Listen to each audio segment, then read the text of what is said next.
right off the bat is back in when we were in our earlier 20s. He was about 3 years older than me. I'm going to be 68 next week. So just give you an idea of how long we knew each other, 79 until recently. We had a lot of fun together. I remember going down to the shop late at night, even though I was married, and we would philanthropize around a little bit and have some fun. A couple things came to mind. A real good friend of his that he introduced it to me to. His name was Bob Donati. There's a few of you here that remember Bob Donati. Probably Ron Osaka, who's here. Ron remembers Bob.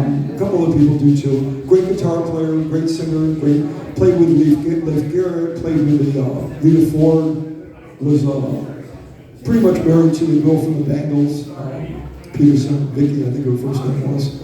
And I think in 90 or so, maybe in 89, he contracted leukemia, kind of a rare type of leukemia. He had a bone marrow transplant. They said everything was great, but a year later he passed away.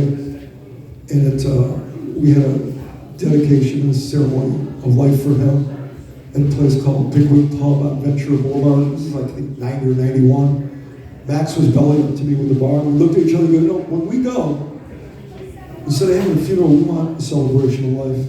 And I agreed with him. I said, that's the way you do it. We talked about old times with Bob Donati. One of the things Bob did is he made a cassette of Ronnie James Dio's Christmas songs.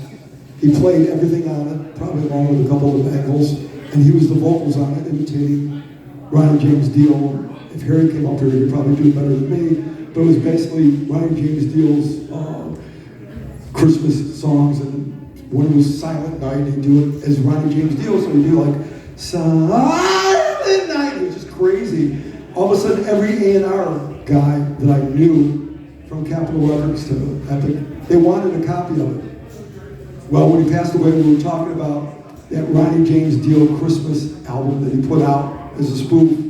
And as we're talking about it at a very small pub on Ventura Boulevard, and this is not a joke, Ronnie James Dio walked through the door, and myself and Max turned absolutely white, along with the Bangles who played there for about that day. It was pretty crazy. It was just pretty nutty. And we looked at each other again and goes, yep, definitely when we go, we want a celebration of life. Max probably stayed at 4, 5, maybe even 6 houses I was in the valley. We used to come visit here from Phoenix, where he lived for a long time. Max had 2 sisters and a brother. One of the sisters is here, Michelle's here, with her lovely daughter, who looks like she's 15 years old, but I think she's probably got to be about 25 or 30. She's a lawyer. I found that out. Stevie D has all the facts. So anyways, long story short, is it's a celebration of life for Max.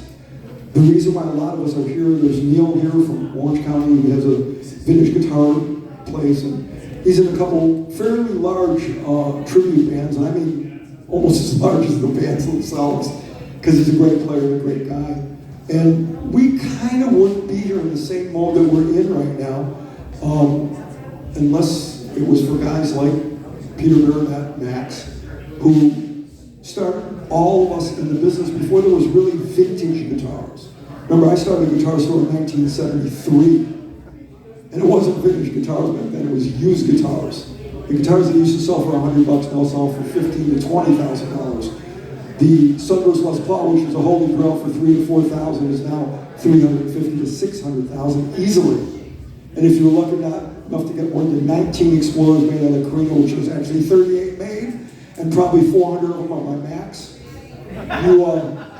you have $1 million piece right now, uncelebrity owned, not like Bob Dylan's, which the appraisal was $755 years ago, not being owned by Bob Dylan's. How do I know about that appraisal? Hey, I know a lot about appraisals, okay? Anyways, the guy that knew him the longest being here in the guitar business, I think, is Ron Osaka. Ron, if you could, come on up here for a second.